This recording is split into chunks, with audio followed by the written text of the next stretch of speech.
Bien, dentro de los músculos del tórax tenemos al diafragma. El diafragma es un músculo que se encuentra dentro de la cavidad torácica. Ya habíamos mencionado que se localiza en el orificio inferior del tórax, separando la cavidad torácica de la cavidad abdominal. El diafragma se le describen varios tipos de fibras.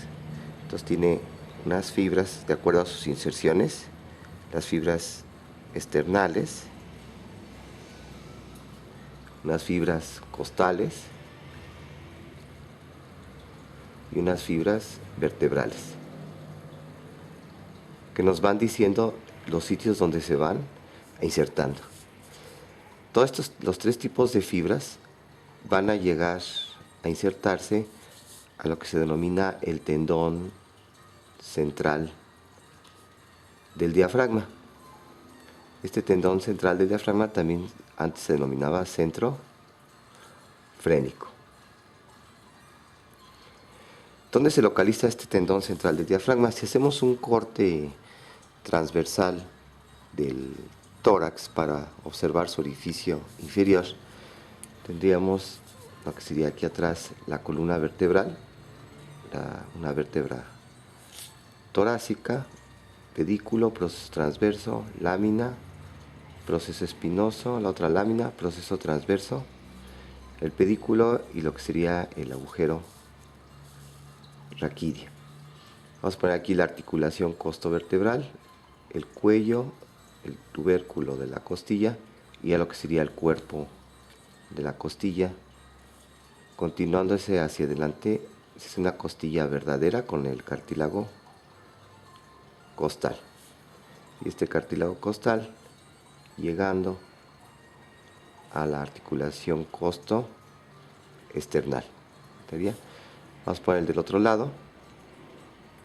La cabeza, el cuello, el tubérculo y el cuerpo de la costilla. Entonces, vamos a tener que este tendón central del diafragma, o denominado antes centro frénico, se va a localizar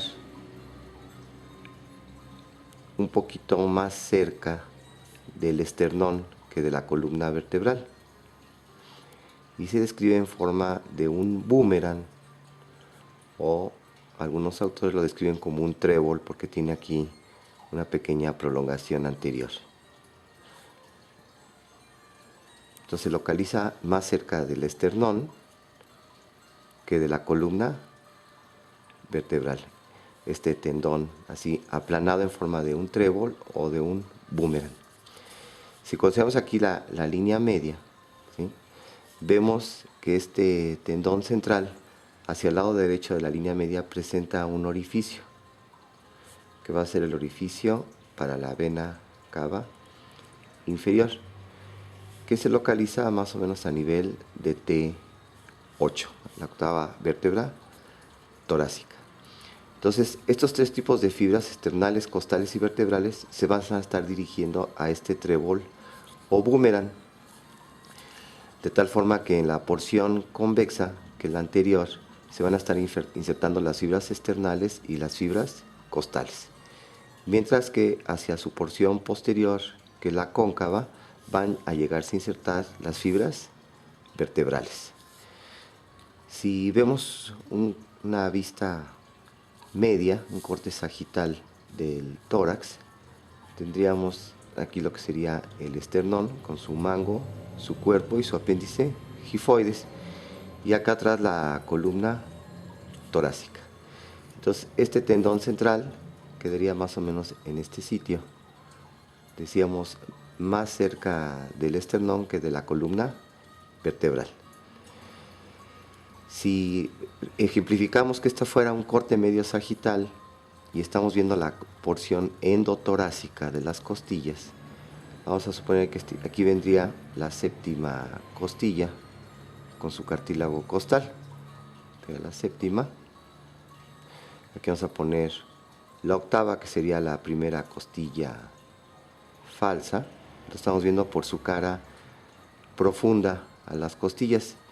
Y vamos a ejemplificar que aquí estaría la unión entre el cartílago costal y la costilla. Aquí el cartílago costal y la costilla.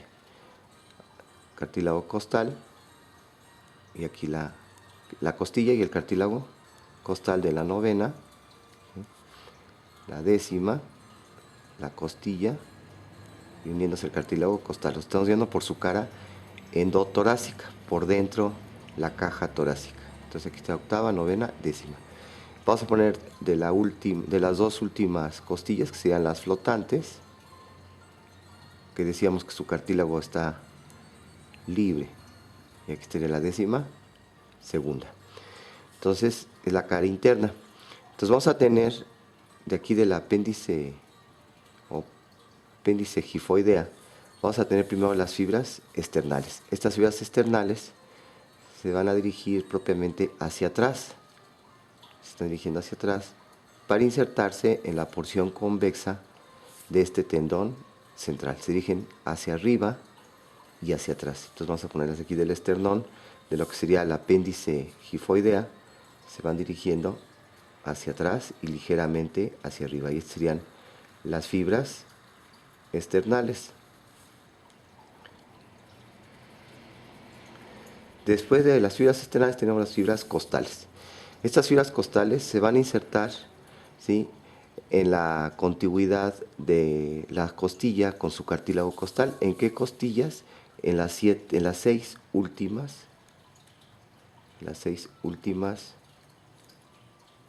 costillas, ¿sí?, en la contigüidad de la articulación costocondral. Entonces, de este sitio las fibras se van a empezar a dirigir ligeramente hacia arriba y hacia el centro. Entonces se van dirigiendo hacia arriba y al centro. Aquí sería de la séptima, ¿sí?, en la contigüidad del cartílago costal con la costilla. Después aquí tendríamos de la octava y se van levantando hacia arriba y al centro. Después viene la novena, la décima costilla, y ahí se van dirigiendo hacia arriba y hacia el centro. De la décima primera y de la décima segunda. Entonces llegando al tendón central del diafragma. Entonces vamos viendo que estas inserciones van siendo en forma escalonada.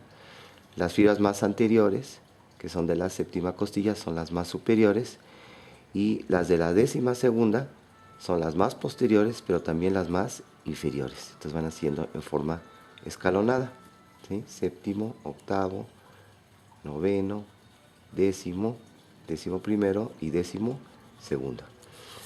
Aquí lo podríamos ilustrar cómo irían estas fibras hacia arriba y hacia el centro, ¿sí? Este ya estarían más abajo, de la octava, novena, ¿sí? Y aquí podremos poner todas dirigiéndose hacia la porción convexa de nuestro tendón central del diafragma. Entonces estás dirigiendo así en forma de una cúpula, estarían de un lado, pero todas dirigiéndose hacia la porción convexa. Más fuera del otro lado, se va levantando. Estas serían las más inferiores de la décima segunda, décima primera, la décima costilla, novena, octava y de la séptima. Y todas llegando a la convexidad de nuestro tendón central. Es una vista, estamos en una vista superior. Y en esta vista lateral vamos viendo cómo van escalonadas estas fibras. Aquí estamos observando que entre las fibras externales y las fibras costales que vienen de la séptima costilla queda un pequeño aquí hiato, un pequeño orificio que es inconstante, que es lo que llaman orificios menores del diafragma, que sería el triángulo externo costal. Entonces el triángulo externo costal, que es un pequeño hiato que queda entre las fibras externales que vienen del proceso o apéndice gifoides y las primeras fibras costales, las más altas, estarían en este punto. Aquí está el triángulo externo costal con la séptima costilla y la articulación con su cartílago correspondiente. Bien, Si vamos ahora a las fibras vertebrales, vamos a hacer una vista anterior de la columna vertebral lumbar y torácica baja. Entonces tendríamos aquí, vamos a poner que este fuera T12, una vista anterior, el cuerpo vertebral con su proceso transverso, y aquí la última costilla, la flotante, la décima segunda. Estamos viendo una cara anterior, entonces estaríamos viendo su cara profunda de la última costilla, la cara endotorácica, así como hicimos en este dibujo, que son caras endotorásicas o caras profundas de las costillas. Vamos a poner aquí ya el cuerpo vertebral de la primera vértebra lumbar con su proceso transverso, segunda vértebra lumbar, una vista anterior, los cuerpos vertebrales, procesos transversos, y vamos a dejar hasta la tercera vértebra lumbar. Y entre las vértebras, los discos intervertebrales, los discos intervertebrales. Entonces, vamos a observar que las fibras vertebrales del diafragma se van a disponer en dos pilares.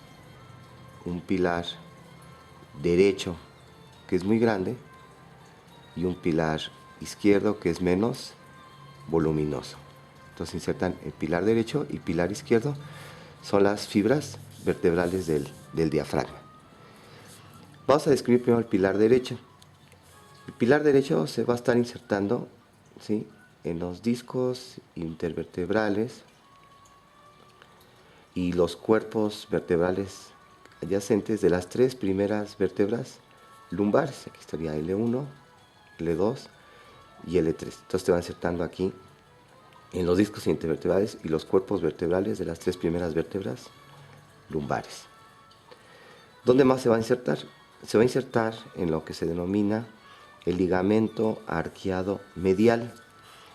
El ligamento arqueado medial es un engrosamiento de la fascia de un músculo que vamos a describir posteriormente en la cara posterior del abdomen, que ya veremos que se inserta en los cuerpos vertebrales y procesos transversos de las vértebras lumbares, y de ahí se va a dirigir hacia la región de la cadera para insertarse en el fémur, en el trocánter menor, que es el músculo psoas mayor, que al pasar a nivel de la pelvis se le une el músculo ilíaco y forman el psoas ilíaco. Entonces, eso es un músculo de la pared posterior del abdomen que describimos posteriormente, que es el psoas mayor. Entonces, este músculo psoas mayor, que está aquí en la cara posterior, vamos a delimitarlo ligeramente aquí, este músculo psoas, ¿sí?, que vendría aquí así, dirigiéndose hacia la articulación de la cadera, hacia hasta la epífisis proximal del fémur. Este músculo, su fascia se engruesa y va a formar lo que se denomina el ligamento arqueado medial, antes llamado arco del psoas, que se describe que viene aquí desde el cuerpo de L2 y después hace un arco para insertarse en el proceso transverso de L1. Entonces viene aquí desde L2 hasta el proceso transverso de L1, y este es el denominado ligamento arqueado medial, antes llamado arco del psoas. Arqueado medial. Muy bien. Entonces, este pilar derecho también se inserta en el ligamento arqueado medial o arco del psoas. Lateral psoas, veremos que hay otro músculo que se relaciona con la pared posterior del abdomen, que es el cuadrado lumbar o cuadrado de los lomos, que ya lo describiremos cómo va desde la última costilla, se va dirigiendo hacia abajo para insertarse en la pelvis, en la cresta del hueso ilíaco, que estaría hasta acá abajo, ya la cresta del hueso ilíaco formando parte de la pelvis. Y entonces se observa que también la fascia de este músculo del cuadrado lumbar o cuadrado de los lomos presenta un engrosamiento que va a formar el ligamento arqueado lateral, antes llamado arco del cuadrado lumbar. Entonces viene del proceso transverso del L1, es un arquito y que llega a la última costilla. Entonces el proceso transverso hace un arco a la última costilla y será el ligamento arqueado lateral. Ligamento arqueado lateral, antes llamado arco del cuadrado lumbar. Entonces, este pilar derecho que estamos describiendo también se va a insertar en este ligamento arqueado lateral. Bien, de ahí es el pilar derecho. El pilar izquierdo, ¿sí?, es más pequeño, decíamos, y se inserta solamente en las dos primeras vértebras lumbares, en L1, L2, en el disco intervertebral correspondiente. También se va a insertar en el ligamento arqueado medial y en ligamento arqueado lateral. Ahora, estas fibras vertebrales del diafragma van a dirigirse hacia la porción cóncava del tendón central o centro frénico. Van a llegar a esta pequeña porción. Entonces, si estamos viendo aquí una cara anterior, ¿sí?, de la pared posterior del tórax, ¿sí?, y de la columna vertebral lumbar, vamos a ilustrar aquí esquemáticamente lo que sería el tendón central del diafragma, que quedaría hacia arriba y adelante. Este es el lado derecho. Aquí tendríamos el orificio de la vena cava inferior, que decíamos que se localiza a la altura más o menos de T8, el orificio de la vena cava inferior. Y entonces este pilar derecho se va a levantar y se van a ir dirigiendo hacia arriba y ligeramente medial, todo buscando la porción cóncava de nuestro tendón central. Entonces se van dirigiendo hacia arriba y vamos a tener que las fibras más mediales van a cruzar la línea media. Cruzan la línea media y antes de llegar para insertarse al tendón central, estas fibras se van a separar y se van a entrecruzar entre ellas para delimitar un pequeño orificio que ya se encuentra al lado izquierdo de la línea media. Entonces muchas fibras se entrecruzan de esta forma, se van entrecruzando, ¿sí?, se cruzan tanto por atrás como por delante de este pequeño orificio, de este pequeño hiato. Entonces llegando hacia la porción cóncava de nuestro tendón central. Entonces antes de llegar al tendón central, por abajo de él y por atrás, estas fibras, ¿sí?, tienen la característica que forman una especie como de un 8 que se entrecruzan para formar este orificio al lado izquierdo de la línea media, que es el hiato esofágico o el orificio del esófago. Entonces este hiato esofágico lo forma el pilar derecho del diafragma, pero hay que tomar en cuenta que está del lado izquierdo de la línea media y que forma una especie como de un 8 que se están entrecruzando para limitar el hiato esofágico, que se va a localizar a la altura aproximadamente de T10. Y para último llegar a la porción cóncava del pilar del tendón central. Si ponemos el pilar izquierdo,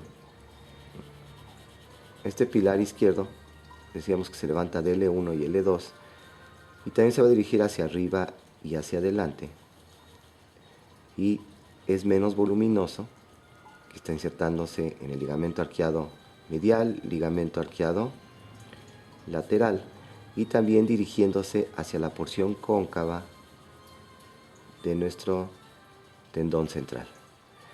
Algunas fibras cruzan hacia el otro lado, pero son fibras una cantidad muy escasa. Casi todas, ¿sí?, persisten del lado izquierdo de la línea media para llegar al tendón central. Entonces el pilar izquierdo. Los bordes mediales de los dos pilares, ¿sí?, aquí en sus dos bordes mediales, presentan aquí en la línea media un pequeño ligamento arqueado en este punto, que se llama el ligamento arqueado medio, que va a limitar este orificio, que sería el hiato aórtico. Entonces aquí se encontrarían unas fibras que unen los dos bordes mediales de los pilares del diafragma, que sería el ligamento arqueado medio. El ligamento arqueado medio. ¿Dónde va a pasar?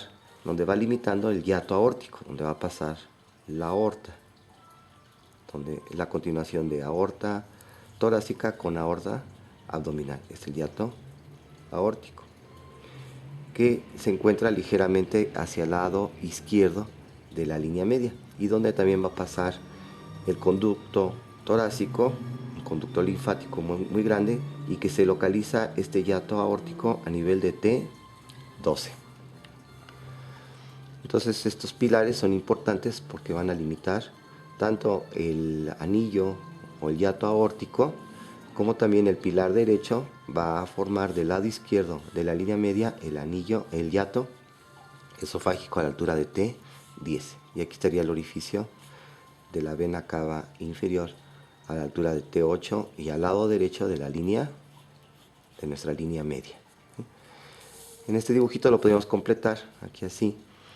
Si estamos viendo por arriba, este es el lado derecho, este es el lado izquierdo, y entonces vendría el pilar derecho levantándose, ¿sí?, dirigiéndose hacia arriba, hacia el centro, unas fibras llegando hacia el otro lado, hacia el lado izquierdo, y estas fibras entrecruzándose para limitar este pequeño orificio que es el hiato esofágico. Y el pilar izquierdo también levantándose, dirigiéndose hacia la porción izquierda del tendón central, y los dos limitando aquí abajo a través también del ligamento arqueado medio, el hiato esofágico, el hiato aórtico. Este sería el hiato aórtico, que sería la aorta, y acá del lado izquierdo el hiato esofágico, ¿sí? Entonces vemos que también entre las fibras vertebrales y las fibras costales va a quedar otro pequeño orificio, otro pequeño hiato. Entonces entre las fibras vertebrales y fibras costales sería en este punto, aquí quedan los pequeños orificios. Entre las últimas fibras de costales y los bordes laterales de los pilares queda un pequeño triángulo, que es el triángulo lumbo costal, ¿sí? Entonces este sería el lumbo costal, o también le llaman costo diafragmático. Entonces el hiato, o también llamado triángulo, el triángulo lumbo costal, o también le llaman costo vertebral o costo diafragmático. Costo diafragmático, ¿sí?, o lumbo costal. Es otro pequeño triángulo, así como quedaba aquí adelante el triángulo externo costal, entre las fibras externales y fibras costales, y aquí entre las fibras vertebrales y las fibras costales, que vendrían aquí ya, pero dirigiéndose a la convexidad de nuestro tendón central.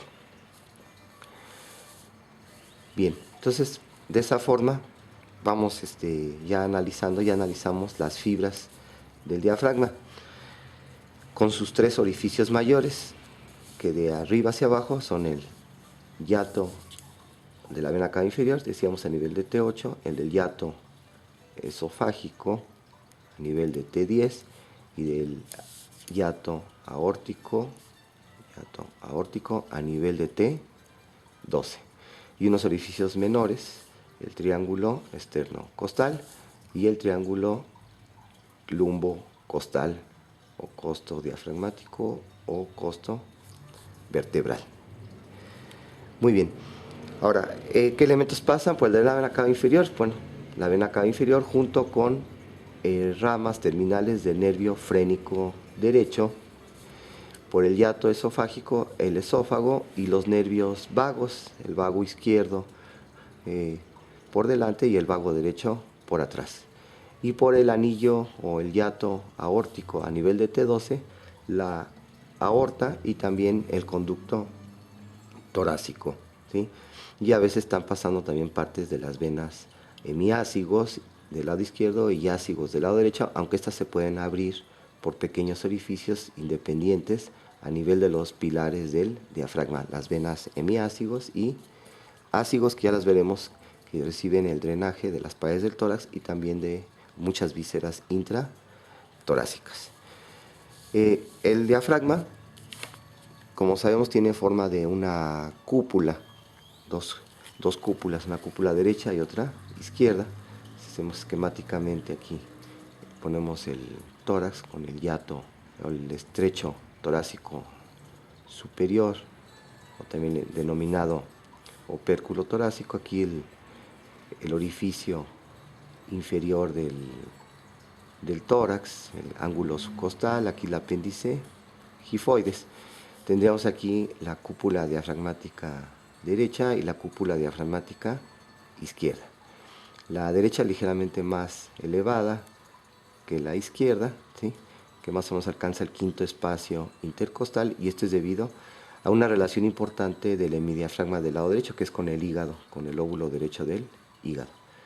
Pero este hígado muy voluminoso y llega a relacionarse también hacia la cúpula diafragmática del lado izquierdo.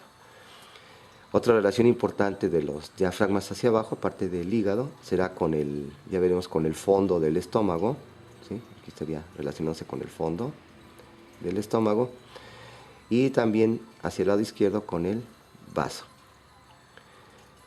Más hacia abajo, esta cara inferior del diafragma se va a relacionar con los riñones. Entonces, más o menos por este sitio vendrá el riñón del lado derecho y el riñón del lado izquierdo. Entonces ya veremos que la cara posterior de los riñones también se relaciona con la cara inferior del diafragma, y arriba de los riñones, pues las glándulas suprarrenales, que también en su cara posterior se relacionan con la cara inferior del diafragma. Lo que sería nuestro tendón central, el tendón central, se va a fijar el pericardio fibroso que está envolviendo al corazón. Entonces, una relación importante de este tendón central, que está siendo perforada por la vena cava inferior, que desemboca en el atrio derecho, esta vena cava inferior. El pericardio fibroso se fija al tendón central. Y otras relaciones importantes de los diafragmas hacia arriba sería con la pleura parietal en su porción costal, y también con la base de los pulmones, con el pulmón derecho y con el pulmón izquierdo. ¿Sí? Estos pulmones aquí en su vértice protruyen hacia el opérculo o el orificio superior del tórax. Entonces son relaciones importantes del diafragma. De la inervación del diafragma va a estar dada por los nervios frénicos. Entonces, los nervios frénicos, que ya describimos en el plexo cervical, que se originan de los nervios de los segmentos medulares C3, C4 y C5, principalmente de C4. Entonces, estos nervios frénicos que ya mencionábamos en el plexo cervical se originan de estos sitios y que descienden por delante del escaleno anterior de los músculos del cuello y después entran al opérculo torácico. Ya veremos que van en el mediastino superior y después van en el mediastino medio, porque van a los lados del pericardio fibroso, ahí entre la pleura y el pericardio fibroso, por eso van en el mediastino medio y terminan dando la inervación motora al hemidiafragma derecho y al hemidiafragma izquierdo. También llevan fibras sensitivas que van a inervar las porciones centrales de los hemidiafragmas, las fibras sensitivas, mientras que la sensibilidad de las porciones periféricas del diafragma lo van a estar dando los últimos nervios intercostales, las sensitivas, también el nervio frénico, más los nervios intercostales, los últimos 6 nervios intercostales, y el nervio subcostal, que va en relación con la última costilla, le van a llevar fibras sensitivas al diafragma. de las acciones del diafragma vemos que estas cúpulas diafragmáticas van a estar descendiendo en la inspiración y van a estar ascendiendo durante la expiración.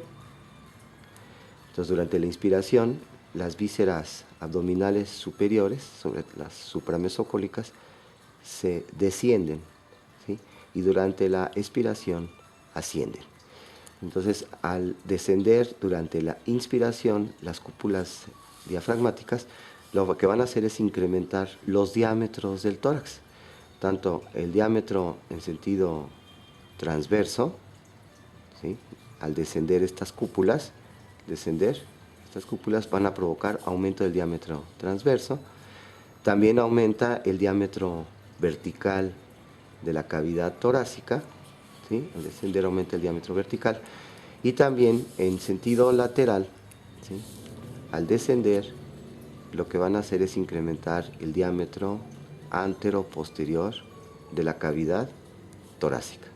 Entonces, debido a que incrementan el descenso de estas cúpulas diafragmáticas, al incrementar los tres diámetros del tórax, antero-posterior, vertical y transverso, lo que van a provocar es un aumento de la presión, una disminución de la presión intratorácica, la hacen presión negativa y de esa forma favorecen la entrada de aire a través de la tráquea, así como también favorecen el retorno venoso hacia las venas cavas. Entonces es importante cómo hace las veces de un fuelle. Al disminuir la presión intratorácica, favorece la entrada de aire en la tráquea y también favorece el retorno venoso a través de las venas cavas superior e inferior. Entonces, el músculo más importante para el intercambio gaseoso, es decir, muy importante sobre todo para la inspiración.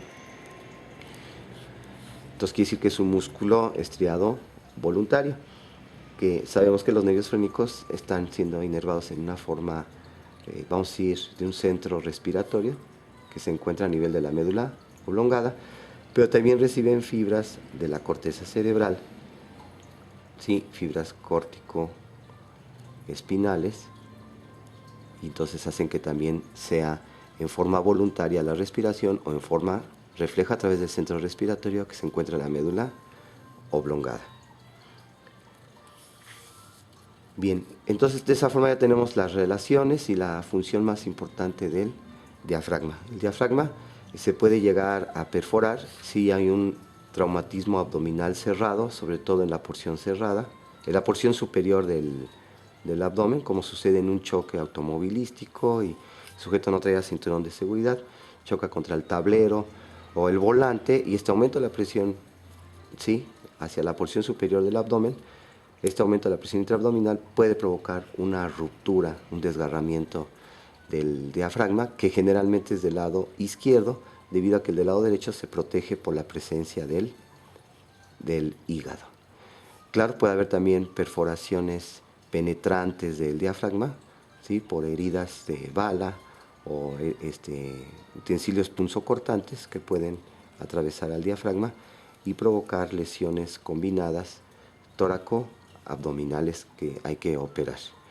O bien puede haber defectos congénitos en la formación del diafragma, ¿sí?, y estos defectos congénitos en la formación del diafragma van a provocar que el niño nazca con parte de las vísceras abdominales, el estómago, el intestino delgado, dentro de la caja torácica, y al auscultar con el estetoscopio los ruidos respiratorios en el hemitórax, sobre todo del lado izquierdo, en lugar de escuchar ruidos respiratorios se pueden escuchar ruidos intestinales del peristaltismo, que es totalmente patognomónico, es decir, muy característico de una hernia congénita, ¿sí?, del diafragma, con la presencia de vísceras huecas, estómago, intestino delgado, puede estar también el vaso dentro de la cavidad torácica y provocar colapso del pulmón y de esa forma también manifestarse por insuficiencia respiratoria.